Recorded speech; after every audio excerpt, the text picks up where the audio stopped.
안녕하세요. 저는 몇 년 전에 제 인생에서 절대 일어나지 않을 것 같던 일을 겪게 되었습니다. 세상에 이런저런 일이 많이 일어난다고 하지만 이번 일은 정말 예상도 못했었어요. 4대 독자, 5대 독자, 독자 집안이라는 말 여러분들도 많이 들어봤을 거예요. 저는 처음에 독자 집안에 관심이 전혀 없었는데 이 일로 인해 독자 집안에 대한 반감이 들기 시작했어요. 제가 이렇게 독자 집안을 싫어하게 된 건 하나밖에 없는 딸아이가 결혼하면서부터인데요. 저는 평범한 집안에 태어나 평범한 집안의 아내를 만났고 지극히 평범하게 회사를 다니면서 딸아이 하나를 낳고 화목한 가정을 꾸렸어요. 이렇듯 저희 가족은 너무나도 평범한 삶을 살고 있었습니다. 아내와 제가 제일 행복했던 순간은 딸아이가 처음 말을 시작했을 때였어요. 다들 처음 자식이 말하려고 할 때 제일 먼저 무슨 말을 내뱉을지에 대한 관심이 많잖아요.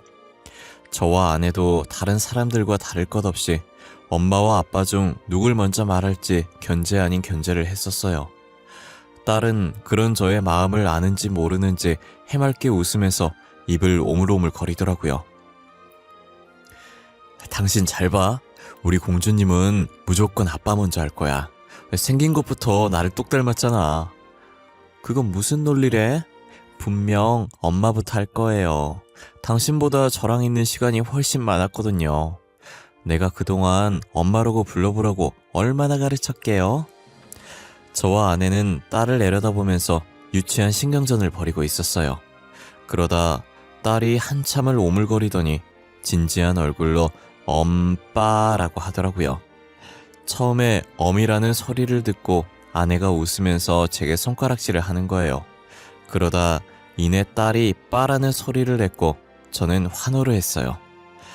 딸이 엄마 아빠 싸우지 말라고 공평하게 말해줬다면서 견제하고 있던 둘은 어느새 딸이 천재지 않을까 서로를 얼싸안고 울었던 기억이 아직도 어제 일처럼 생생해요.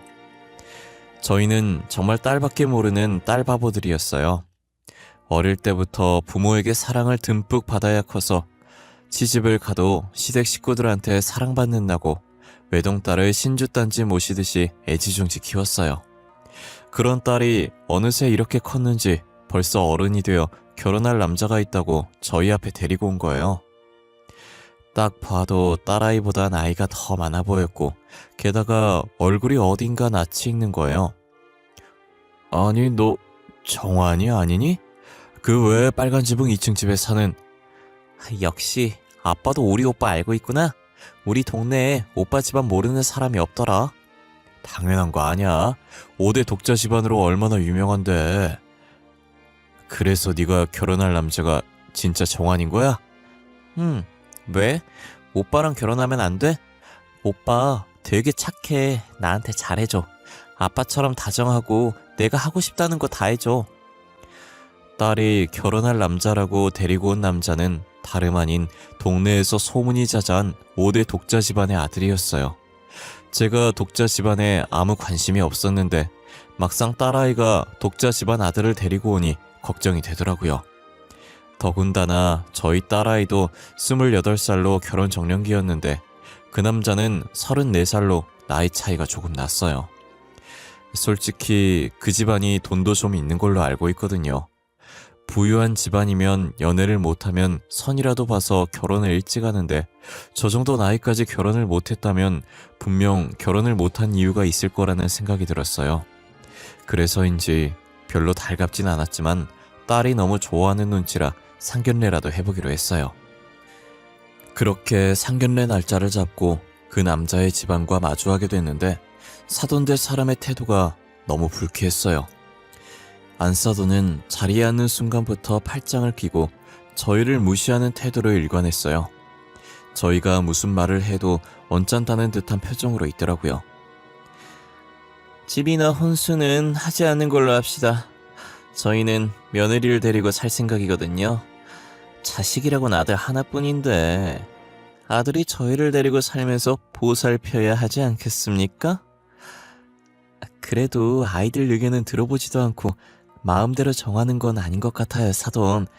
계속 같이 살라는 거 아닙니다. 손자 낳을 때까지만 저희가 데리고 살겠습니다.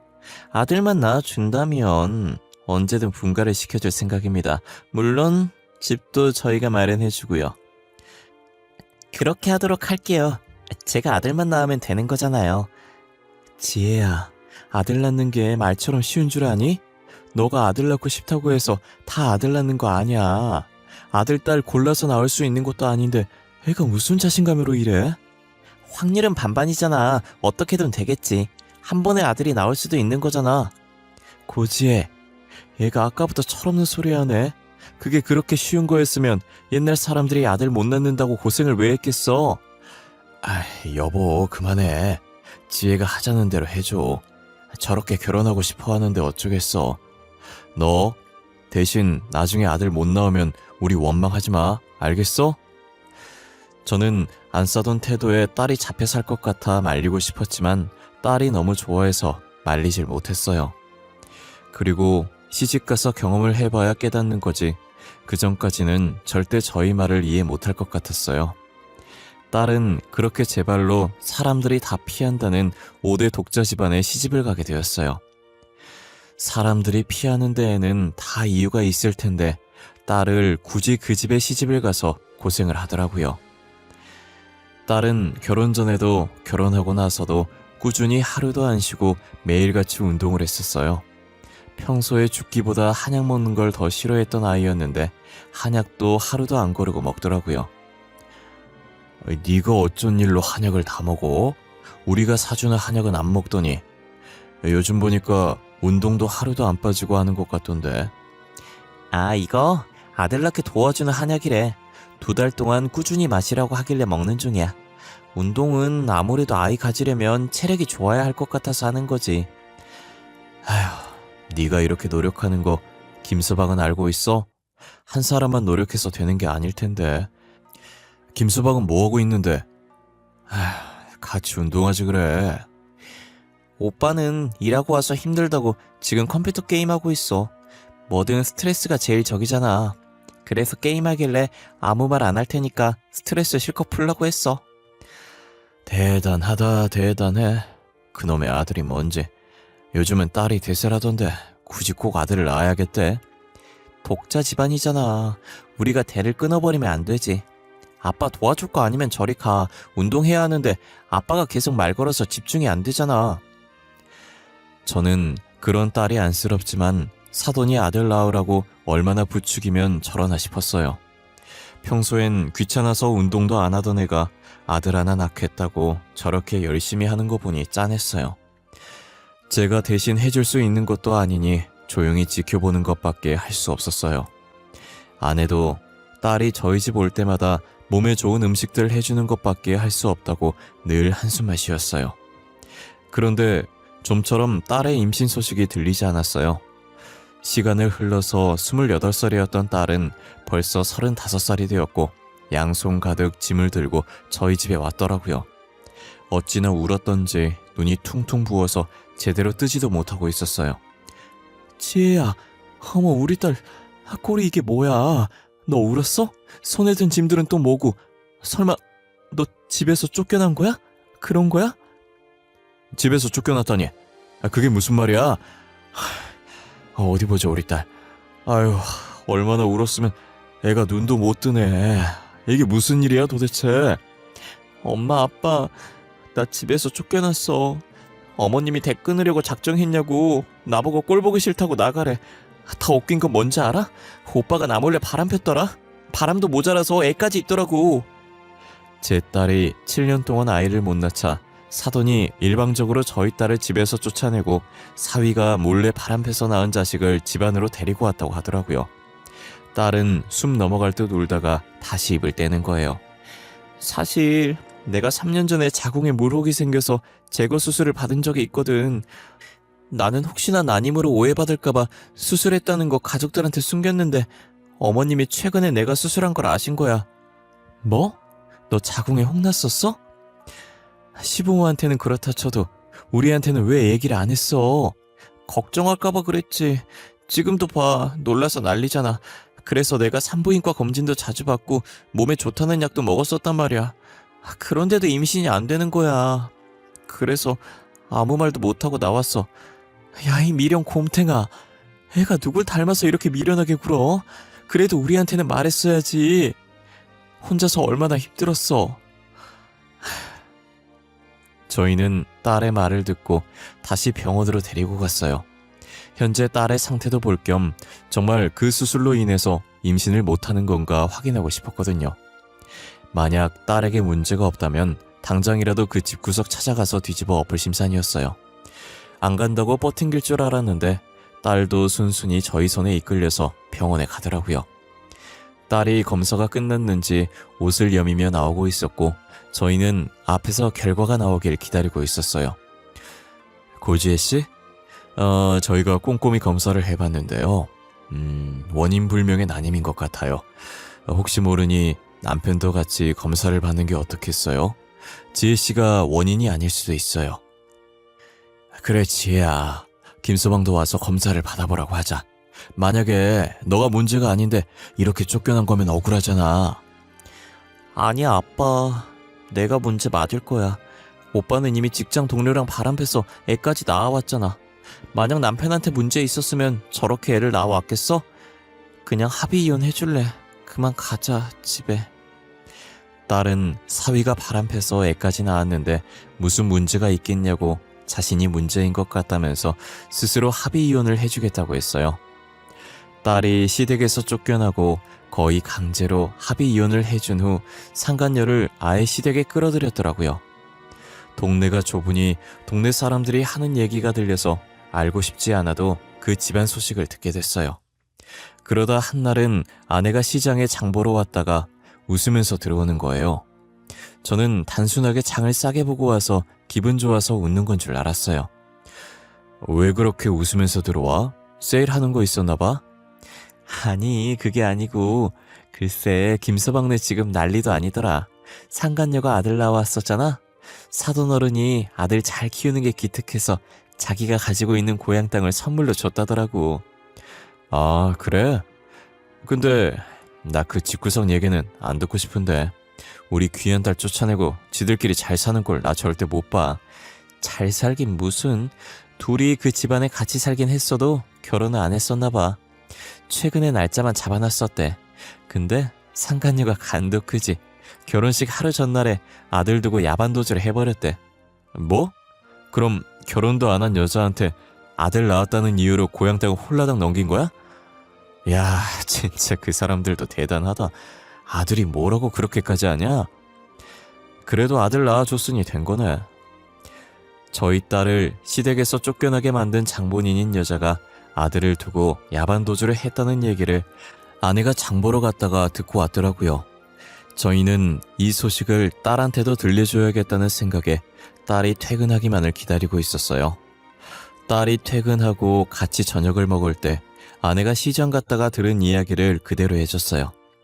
딸은 그 얘기를 듣더니 콧방귀를 끼면서 신은 있었다고 심보가 못돼 먹어서 벌 받는 거라고 하더라고요. 저희도 딸의 말에 그런 것 같다고 우리는 그 사람들처럼 되지 말자고 했어요. 그렇게 한참을 배꼽 잡으며 웃고 있는데 딸 휴대폰이 시끄럽게 울리더라고요. 딸의 표정이 굳어져서 보니 딸한테 전화 건 사람이 전 안사돈인 거예요. 저희는 받지 말라고 했는데 딸은 받아서 스피커폰으로 저희가 다 들을 수 있게 해놓더라고요. 아가, 잘 지내니? 아, 내가 생각해보니 좀 심했던 것 같구나. 나한테 며느리인 너밖에 없어. 우리 가족은 너가 다시 우리 집에 와줬으면 하는데. 제가 왜요? 귀한 아들 낳아준 며느리 있으시잖아요. 저는 애도 못 낳고 그 집안에 도움이 전혀 되질 않는 사람인데요. 아, 예. 말도 마. 그 기집애 손주 두고 야반도주 했어. 손주만 두고 간 게 이상해서 검사해봤더니 우리 아들 애도 아닌 거 있지?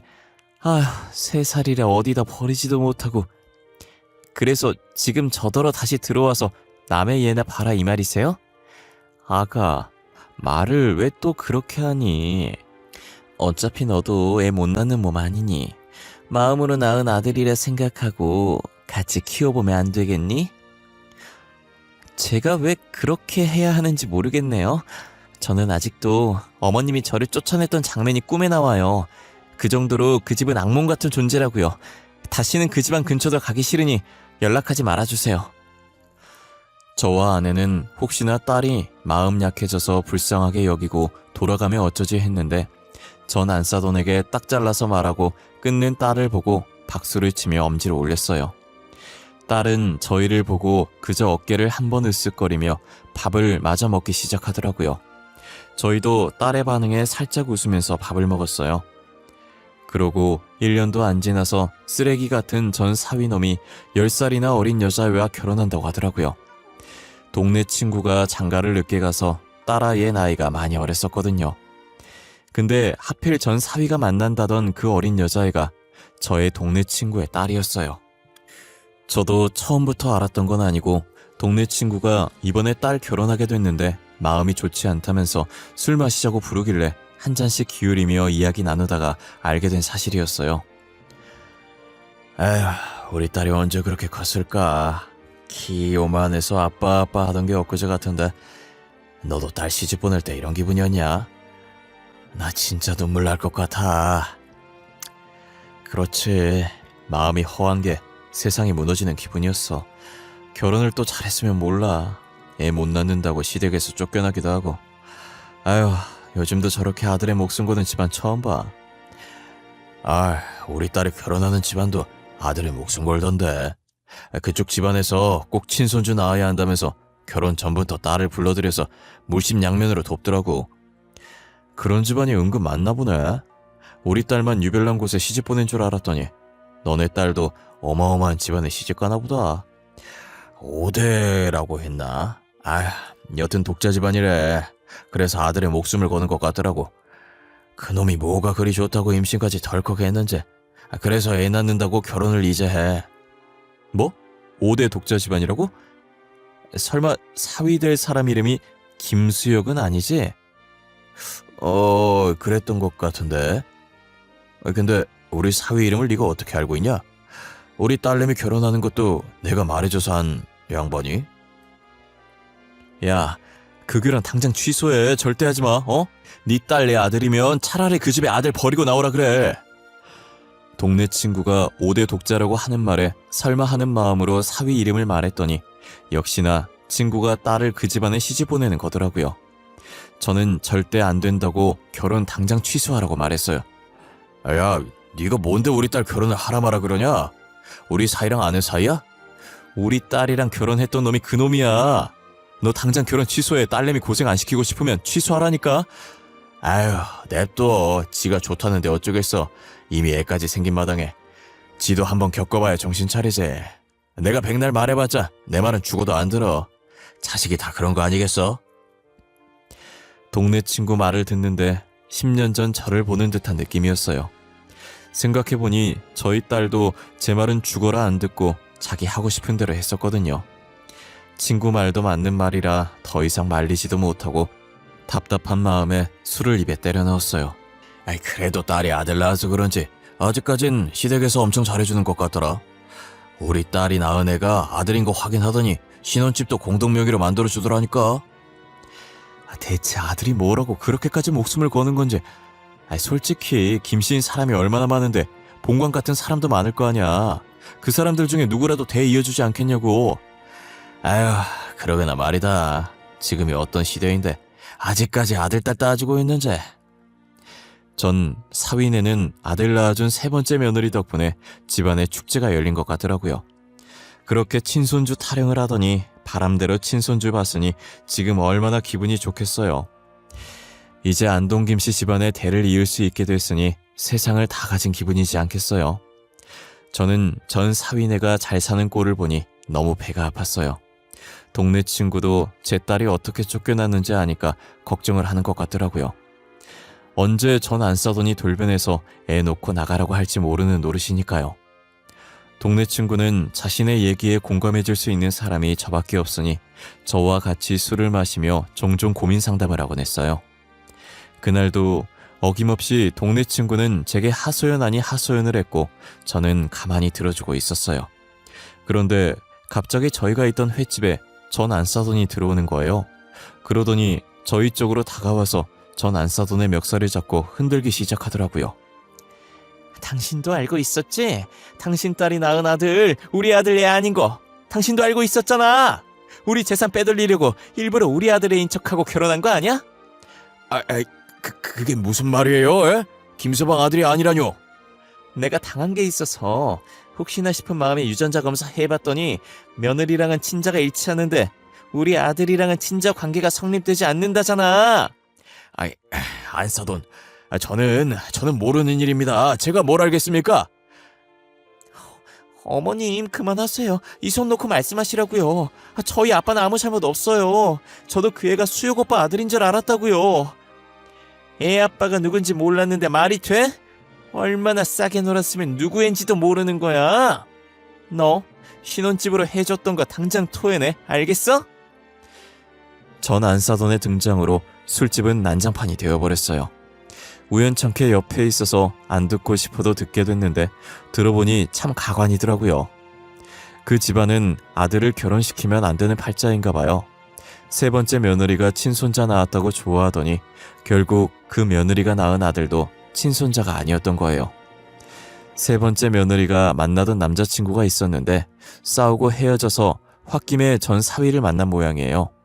그러다가 임신을 하게 됐는데 시기가 비슷하기도 하고 현재 만나고 있는 사람은 전 사위니까 당연히 전 사위의 아이라고 생각했던 거고요. 전 안사돈이 처음에 친손자라며 이뻐했는데 돌이 지날 때쯤 문득 의심이 들더랍니다. 저번에도 자신의 친손자가 아니었는데 이번에도 아니면 어쩌나 하는 생각이 들었다더라고요. 그래서 전 안사돈이 아들과 며느리 몰래 친정검사를 했던 거였어요.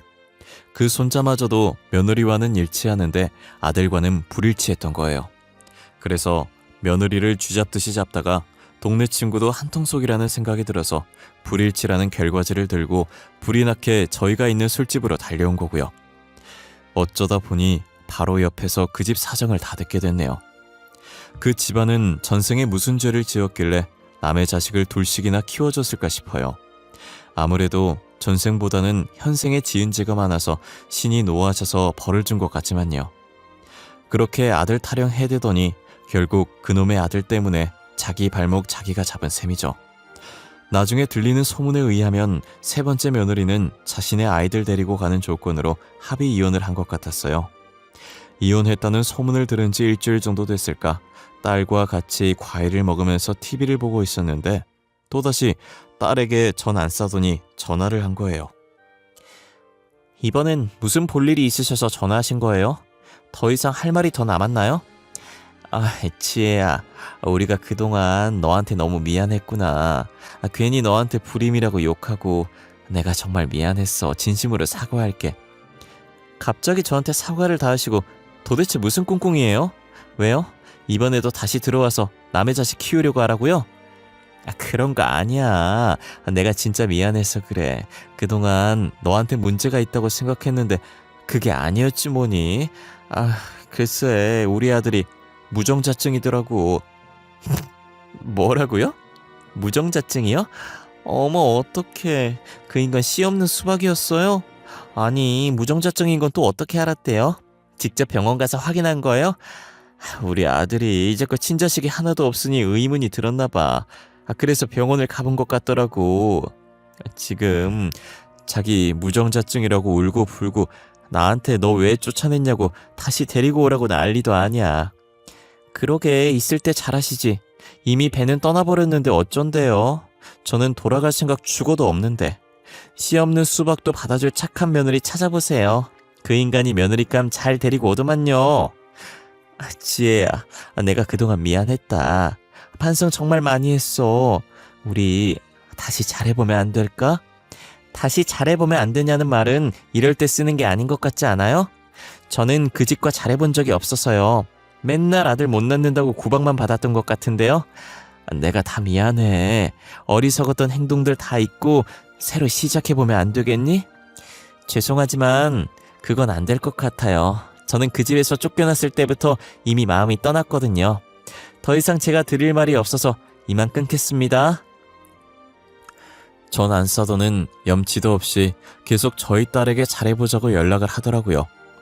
잘해준 적이 없는데 도대체 뭘 다시 잘해보자는 거냐며 딸은 휴대전화를 신경질적으로 던졌어요. 한동안 연락 안 오는 것 같더니 이젠 전 사위놈한테 연락이 온 거예요. 아주 쌍으로 돌아가면서 저희 딸을 괴롭히고 있었어요. 저희 딸이 또 이번엔 무슨 말을 하나 보자고 전화를 받았는데 전 사위가 어찌나 울던지 치가 떨려서 옆에서 듣는 제가 다 몸이 떨렸어요. 지혜야, 우리 잘해보면 안 될까? 어? 나 무정자짱이라고 소문이 나서 장가가긴 글렀어. 우리 둘 다 진심으로 사랑했었잖아. 나 너보다 사랑할 사람 없어. 진심이야. 기가 막혀서. 야, 적당히 좀 해. 네 엄마가 전화 안 하니까 이제 너냐? 이 여자 저 여자 만난 더러운 몸을 어디다 갖다 붙이려고 해. 야, 꺼져. 나 너랑 다시 만날 생각 없으니까. 지혜야, 무작정 밀어내려고만 하지 말고 다시 생각해봐. 어? 우리 엄마도 너 많이 기다리고 있어. 진짜 미안하대. 어? 후회한대. 계속 그렇게 미안해하고 후회하라 그래. 자기가 지은 죄가 있는데 당연히 그렇게 해야지. 그러지 말고 우리 처음부터 다시 시작하자. 내가 진짜 잘할게. 응? 우리 엄마도 잘해주겠대. 그리고 마음으로 나온 아들이다 생각하고 얘 우리가 같이 키워보자. 어? 결국엔 애엄마가 놓고 도망간 애를 나한테 키우라는 거잖아. 내가 무료 봉사자니? 남의 애를 왜 나보고 키우래? 나는 남의 애 키울 생각 전혀 없어. 그 애 내 친자식으로 이름 올려서 키우고 있어. 내 자식이나 다름없어. 그게 어떻게 남의 애야. 내 애가 네 애지. 우리 아직 사랑하잖아. 어? 너 혹시 뭐 잘못 먹었니? 아님 나사 하나가 빠진 거야? 아까부터 사랑하긴 뭘 사랑해. 나 너 사랑 안 해. 진절머리나. 네 생각만 해도 토 쏠린다고. 진짜 다시는 연락하지 마라. 신고해버릴 테니까. 딸은 전 사위와의 전화가 끝나자마자 전 안사돈과 전 사위의 번호를 차단해버렸어요. 딸이 자신들을 차단했다는 걸 알고 번호를 바꿔서 또 연락이 오는 거예요. 결국엔 딸이 전화번호를 바꿨고 바꾸는 김에 저희한테도 연락 올까봐 아내와 저도 바꿔버렸어요. 도대체 독자 집안이 왜 존재해야 되는지 모르겠어요.